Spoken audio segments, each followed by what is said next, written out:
Episode की starting में हमें दिखाया जाता है कि राहेल अपने कमरे में आराम कर रही है और दूसरी तरफ गेटर सभी को बता रहा होता है कि वो क्रिएचर जो मेरे पास बैठा था वो अचानक से गायब हो जाता है। इस समय सभी लोग खाना खा रहे होते हैं और सभी लोग कहते हैं तुम्हें क्या बकवास कर रहे हो, लेकिन गेटर कहता है कि मैं एकदम से सच कह रहा हूँ। उसके बाद शिबिसु है वो एंदोर्सी से पूछता है कि एंदोर्सी वो तो तुम्हारी टीम में था ना, तुम्हें उसके बारे में कुछ पता होना चाहिए। एंदोर्सी उसे कहती है कि वो हमारी टीम में तो था, लेकिन जब मैं उससे ग्राउंड में मिली थी तब राहेल और वो दो ही बचे हुए थे और हम तीनों ने टीम अप किया था। खून है वो उससे गुस्सा हो जाता है क्योंकि वो राहेल की आइडेंटिटी रिवील कर रही है। उसके बाद एंदोर्सी कहती है अब इसे छुपाने का कोई फायदा नहीं है क्योंकि सबको पता है कि बाम इसी लड़की के पीछे इस टावर में आया है। उसके बाद जो खून है वो वहाँ से नाराज होके या गुस्सा होके अपने कमरे में चला जाता है, जहाँ पे वो बैठा दोहरा रहा होता है मेरा प्लान एकदम से परफेक्ट था। और उसके बाद हमें पास्ट का सीन दिखाया जाता है, जहाँ पे बाम अपने लाइट हाउस में होता है और वह हमें सबको बता रहा होता है कि जितने भी वेव कंट्रोलर्स हैं उनमें से सिर्फ 2 ही आगे जा सकते हैं। टोटल 6 वेव कंट्रोलर्स हैं जो आप लोग स्क्रीन पे देख सकते हैं। फिर खून कहता है कि लोरे का पास होना तो पक्का है और बचा ग्रे, बाम और हवारियू, इनमें कंपटीशन है। हवारियू वो लड़की है जिसकी एक आंख डिस्ट्रॉय हो जाती है जब बाम के अंदर से शिनशु का एक्सप्लोजन होता है तब।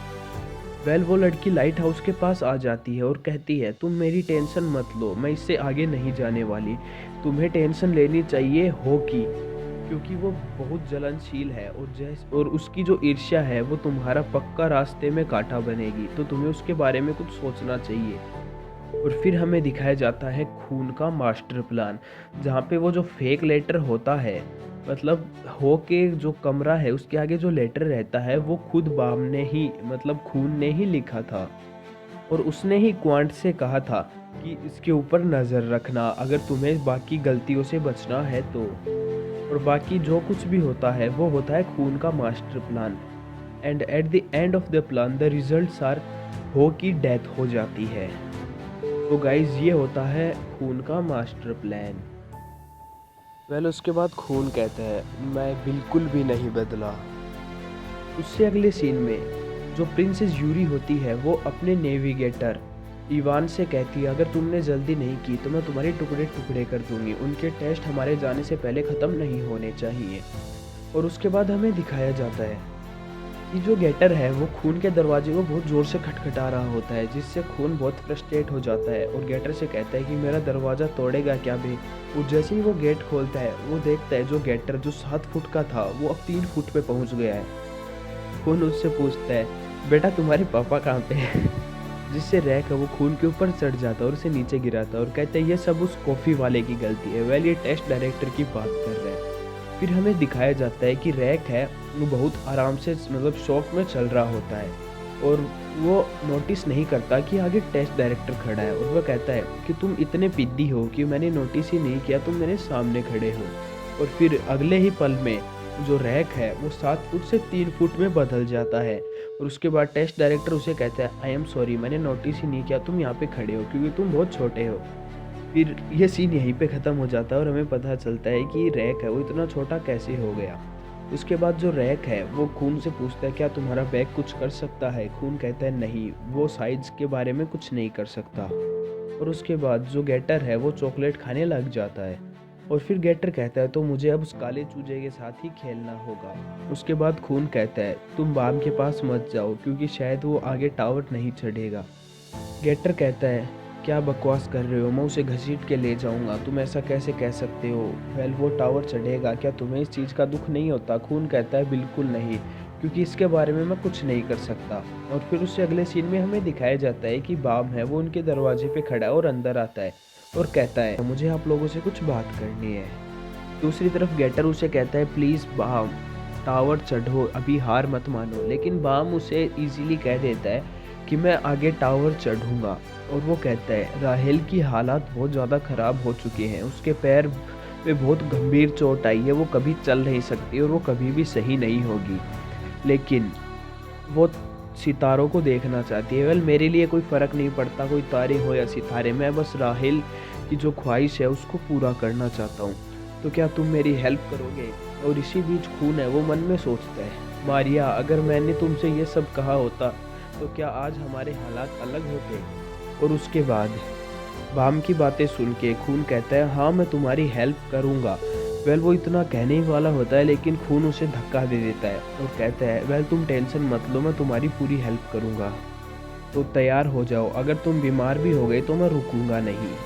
और फिर जो गेटर है वो उसे कहता है मैं तुझे कच्चा चबा जाऊंगा नीले चूजे कहीं के। और उसके बाद बाम कहता है वेल मेरी आप लोगों से एक रिक्वेस्ट और है। और उसके बाद हमें दिखाया जाता है कि बाम खून से रिक्वेस्ट करता है। वेल हमें दिखाया नहीं जाता है, हमें दिखाया जाता है कि सभी लोग जो वो है उसकी जो कॉर्प्स है, उसकी जो लाश है उसके ऊपर खड़े होते हैं। वेल वो एक कांच के अंदर लगी हुई है जो ज़मीन में दबी हुई है। बेसिकली जो बाम की इच्छा होती है वो होती है फ्यूनरल की, हो का फ्यूनरल अच्छी तरह से बनाया जाए। और बाम है वो सभी लोगों से रिक्वेस्ट करता है आने की और सभी लोग वहाँ पे आते हैं। और जो टीचर है वो खुद भी वहाँ पे आता है और कहता है मैं भी प्रार्थना करना चाहता हूँ। वेल सभी लोग अपनी अपनी तरफ से प्रेजेंट लाते हैं ताकि वो हो की जो आत्मा है उसकी शांति मिले।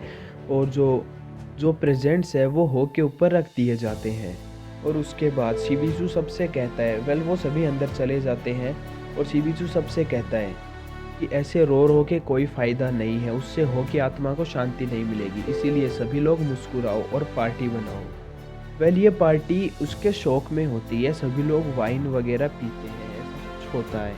और दूसरी तरफ हमें दिखाया जाता है बाम और राहेल है वो ग्राउंड में होते हैं। और वहाँ पे जो बाम है वो राहेल से कहता है कि थैंक यू राहेल तुम्हारा यहाँ आने के लिए, हो के फ्यूनरल में आना ज़रूर ये मुश्किल रहा होगा। फिर उसके बाद हमें दिखाया जाता है कि राहेल है वो रोने लग जाती है।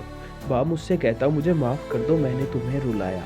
उसके बाद राहेल कहती है कि तुम मेरे ऊपर बोझ थे, तुम बिल्कुल पावरलेस थे और तुम में कुछ भी अक्ल वगैरह नहीं थी। मैंने तुम्हें सितारे देखने के लिए छोड़ा, मैं बहुत बुरी हूँ। मैं वो राहेल नहीं हूँ जिससे तुम पहले प्यार करते थे, मैं बदल चुकी हूँ। मैं बहुत बुरी हूँ बाम, और बदले में तुम भी मुझे छोड़ सकते हो। उसके बाद बाम उसे कहता है कि अंधेरे में एक रोशनी ने मेरे रास्ते को दिखाया था और मुझे वो चमत्कार लगा था, क्योंकि तुम पहली शख्स थी जो कि अंधेरे की उस पार की दुनिया से मुझे मिलने आई थी। उस समय मुझे ये चमत्कार लगा था। वेल मुझे तो वो शब्द भी नहीं पता था, सब कुछ तुमने ही बताया था। मैं तुम्हें कभी नहीं छोड़ सकता राहेल।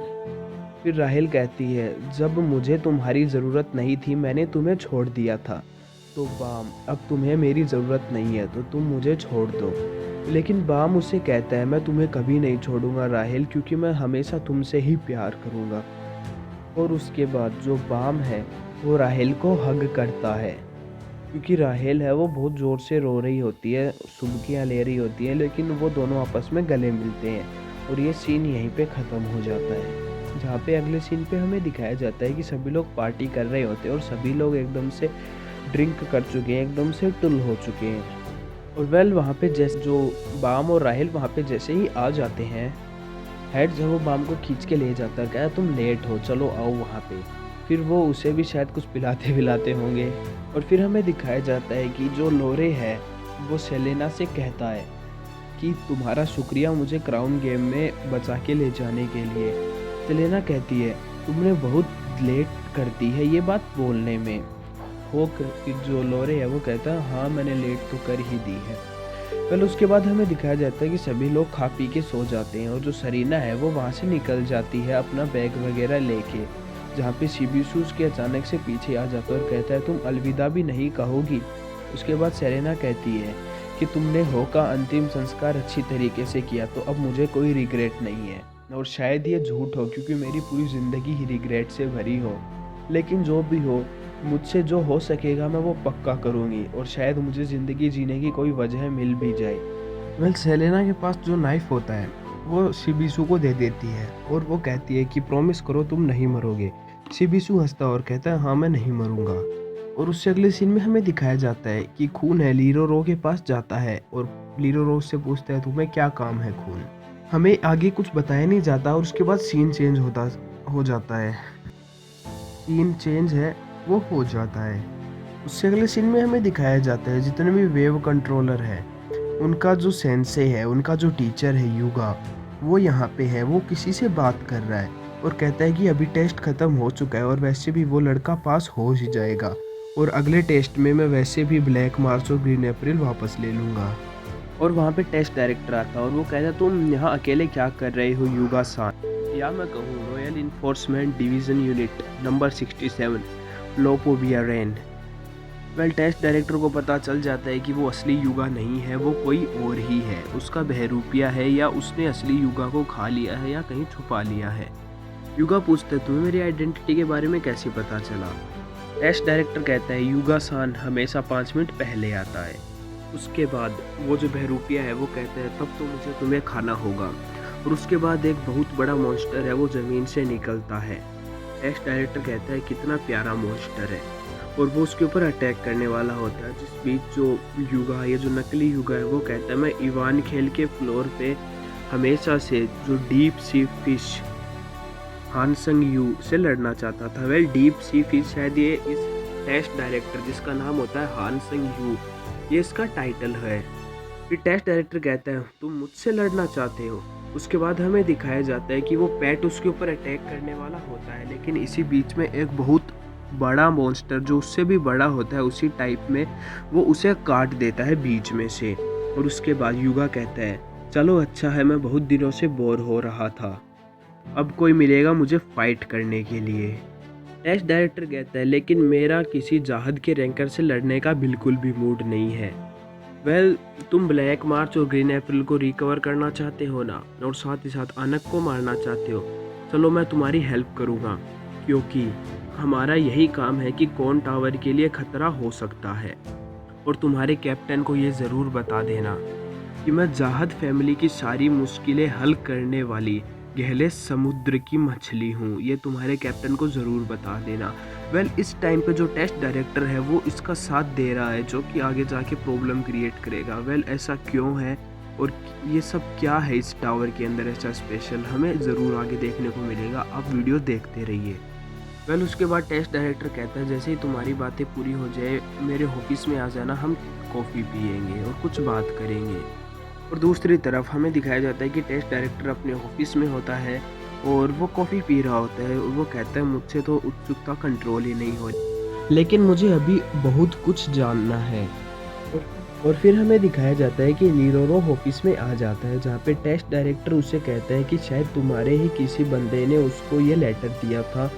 वेल यहाँ रेफरेंस है हो के लिए कि उसको लेटर किसने दिया था। और उसके बाद हमें खून की आवाज़ भी दिखाई जाती है। वेल ये एक मिक्स कन्वर्जेशन चलता है, जहाँ पे एक सेंटेंस तो टेस्ट डायरेक्टर बोलता है और एक सेंटेंस खून बोलता है, ऐसे आपस में मिक्स चल रहे होते हैं। जहाँ पे खून है वो टेस्ट डायरेक्टर को उसको लीरोरो को बता रहा होता है कि हो है उसको ये लेटर तब मिला था जब टेस्ट स्टार्ट होने वाला था, मतलब उससे पहले उसे लेटर मिल चुका था, और ये लेटर उसको उसी ने दिया होगा जिसको पक्का पता है कि बाम और राहेल है वो एक ही टीम में होंगे। और बाय द वे हमें इस कन्वर्जेशन देख के पता चलता है कि लीरोरो को टेस्ट डायरेक्टर पे शक हो जाता है।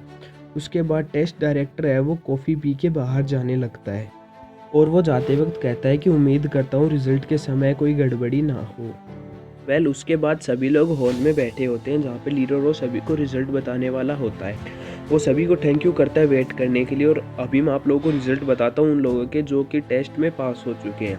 वो सबसे पहले बताता है फिशरमैन के अंदर एंदोर्सी, आनक, देदे कांचो, ब्लैरो के ये सभी पास हो चुके हैं। स्पीयरर बियरर्स के अंदर रैक, घोस्ट और पैराक्यूल, एलेक्सी ये सब पास हो चुके हैं, लेकिन घोस्ट प्रेजेंट नहीं है इसलिए उसे फेल माना जाता है। जबकि दूसरी तरफ राग बताता है कि वो जो क्रिएचर है वो गायब हो चुका था मेरी आंखों के आगे, लेकिन खून उसे रोकता है।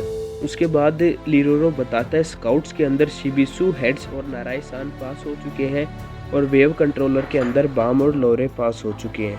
और उसके बाद वो फाइनली बताता है लाइट बियरर के अंदर खून और मिशेल लाइट ये सब पास हो चुके हैं, लेकिन जो कि मिशेल लाइट की पैर में चोट लगी हुई है इसीलिए उसे हम फेल मानते हैं। वेल बाम उसको अपोज करता है, लेकिन खून उसे बैठा लेता है। वेल उसके बाद एक अननोन पर्सन होता है, वो कहता है कि मैं टेस्ट के रिजल्ट से खुश नहीं हूँ क्योंकि मैं टीम बी में था लेकिन फिर भी मेरा सिलेक्शन नहीं हुआ। उसके बाद टेस्ट डायरेक्टर कहता है अगर तुम खुश नहीं हो तो यहाँ पे आओ, और कहता है मैं तुम्हारे ऊपर कुछ इस्तेमाल करूँगा, उसे 1 मिनट तक सह के दिखाओ। उसके बाद वो कोई पावर यूज़ करता है शिनसू की, जो उसके आर पार चलने लग जाती है। वेल उसकी हालत बहुत ख़राब हो जाती है, वो अनकॉन्शियस हो जाता है और गिर जाता है और स्टाफ वाले उसे बाहर ले जाते हैं। उसके बाद जो टेस्ट डायरेक्टर है वो एक अनाउंसमेंट करने वाला होता है, लेकिन इतने में ही खून उसे कहता है प्लीज़ मेरी बात सुनिए। और खून उसे कहता है कि मैं भी आपके रिजल्ट से सेटिस्फाई नहीं हूँ। तो टेस्ट डायरेक्टर कहता है तो तुम भी आगे आओ। फिर खून आगे आ जाता है और उसे बताता है कि मैं चाहता हूँ कि आप मिशेल नाइट को भी टेस्ट देने दें। फिर टेस्ट डायरेक्टर कहता है कि ये नियम के विरुद्ध होगा, नियम के खिलाफ होगा, और तुम ऐसा क्यों चाहते हो। उसके बाद खून उसे रिप्लाई करता है मेरा दोस्त ऐसा चाहता है इसीलिए। फिर टेस्ट डायरेक्टर हंसने लग जाता है और कहते हैं माफ़ करना, पर खून फैमिली के एक मेंबर ने दोस्त बनाया। खून कहता है इसमें हंसने जैसा क्या है, लेकिन क्या आप मंजूरी दोगे। टेस्ट डायरेक्टर फिर से यही कहता है नहीं, ये नियमों के खिलाफ हो जाएगा। उसके बाद खून कहता है जितने भी नियम होते हैं वो एडमिनिस्ट्रेटर लगाते हैं, तो आप मुझे एडमिनिस्ट्रेटर का टेस्ट दे लेने दीजिए। टेस्ट डायरेक्टर थोड़ा हैरान हो जाता है और दूसरी तरफ हमें एक पास्ट का सीन दिखाया जाता है जहाँ पे लीरोरो है वो खून को बता रहा होता है कि काफ़ी पहले किंग ऑफ जाहद ने भी एडमिनिस्ट्रेटर का टेस्ट दिया था और फिर वो जाहद के राजा बने थे। लीरोरो से बताता है कि अभी टेस्ट हम लेते हैं, लेकिन एडमिनिस्ट्रेटर की इच्छा से सारे टेस्ट और नियम बदले जा सकते हैं। खून कहता है अगर आप मिशेल नाइट को हिस्सा नहीं लेने दोगे तो मैं एडमिनिस्ट्रेटर टेस्ट देना चाहूँगा। वेल शिबिसु कहता है तुम ये क्या कह रहे हो, लेकिन एंडोर्सी वो इसे चुप कर देती है। फिर टेस्ट डायरेक्टर है वो खून से पूछता है तुम्हें इस टेस्ट के बारे में किसने बताया। खून कहता है कि मैं एक खून फैमिली का मेंबर हूँ तो शायद मुझे ये पता होना चाहिए, क्या इतना जवाब काफ़ी है। टेस्ट डायरेक्टर कहता है एडमिनिस्ट्रेटर टेस्ट बहुत हार्ड होते हैं, आसान टेस्ट सही रहेगा। लेकिन बीच में रैक इंटरफेयर करता है और कहता है तुम्हें कोई दिक्कत है क्या, हम हर एक टेस्ट पार करेंगे। और खून कहता है क्या आपने सुन लिया। टेस्ट डायरेक्टर कहते हैं तुम्हारा साहस तो बहुत ऊंचा है, शायद इस टावर से भी ऊंचा, लेकिन शायद तुम्हें बाकी की शर्तें पता नहीं हैं। सिर्फ इर्रेगुलर या वो लोग जो टावर के गेट को खुद खोलते हैं वही इस टेस्ट को दे सकते हैं। लीरोरो और खून है वो दोनों हैरान हो जाते हैं और टेस्ट डायरेक्टर उसे कहता है अगर समझ गए हो तो सीट पे जाके बैठ जाओ। और फिर खून कहता है कि ऐसा नहीं हो सकता, लेकिन टेस्ट डायरेक्टर उसकी एक नहीं सुनता। और उसके बाद बाम कहता है ज़रा सुनिए तो मुझे टेस्ट दे लेने दीजिए। टेस्ट डायरेक्टर कहता है तुमने सुना नहीं, सिर्फ इरेगुलर ही टेस्ट दे सकते हैं। और बाम कहता है हाँ मैं एक इरेगुलर हूँ। और सभी लोग जितने भी आसपास होते हैं वो सब चौंक जाते हैं क्योंकि इरेगुलर के पास बहुत ज़्यादा पावर होती है। और उसके बाद टेस्ट डायरेक्टर है वो बाम से कहते हैं तुम मेरे साथ आओ। और फिर वो किसी अननोन प्लेस पे चले जाते हैं जहाँ पे वो लोग रुक जाते हैं। और टेस्ट डायरेक्टर कहता है मैं और ये जो राहेल है इससे आगे नहीं जा सकते, तुम्हें खुद ही आगे जाना होगा। और बाम आगे चला जाता है। दूसरी तरफ सभी लोग बाहर खड़े हैं, जिनमें से एक नाराय जो छोटी लड़की है वो पूछती है कि इरेगुलर क्या होता है। उसके बाद हमें समझाया जाता है जो इरेगुलर है ये लोग वो होते हैं जो टावर के द्वारा ना चुने गए हो और अपनी मर्जी से टावर में आते हैं। वेल ये सब शिबिसु बता रहा होता है और वो और भी बताता है कि इरेगुलर के आने से टावर पे मुसीबत आती है। वेल उसके बाद पैराक्यूल है वो कहता है अगर हमने बाम की हेल्प की तो हम मुसीबत में पड़ सकते हैं और बाहर हो सकते हैं। वेल उसके बाद जो लीरोरो है वो वहाँ पे आता है और कहता है तुम्हें एक चुनाव करना होगा, या तो तुम्हें एक छोटा रास्ता मिल जाएगा अगर तुम बाम का साथ देते हो टावर चढ़ने के लिए, और तुम्हें हमेशा के लिए इरेगुलर का साथ ही माना जाएगा, या तुम अपना नॉर्मल टेस्ट दे के टावर चढ़ सकते हो।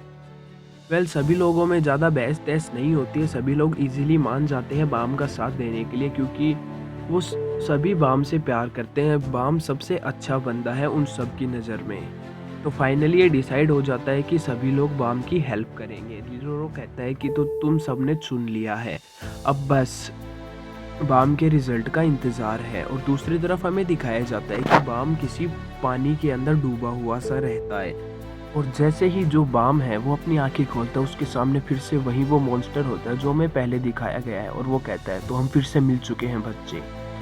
और उसी के साथ ये एपिसोड यहीं ख़त्म हो जाता है। आई होप आप लोगों को मेरे एक्सप्लेनेशन अच्छा लगा हो। अगर अच्छा लगा हो तो वीडियो को ज़रूर लाइक कर देना और जो चैनल है उसको सब्सक्राइब कर देना। So thanks for watching guys. और हाँ गाइज, साथ ही साथ मैंने इंस्टाग्राम की लिंक दे रखी है डिस्क्रिप्शन के अंदर, जाके फॉलो ज़रूर कर लेना। So thanks for watching guys. जय हिंद, जय भारत, वंदे मातरम।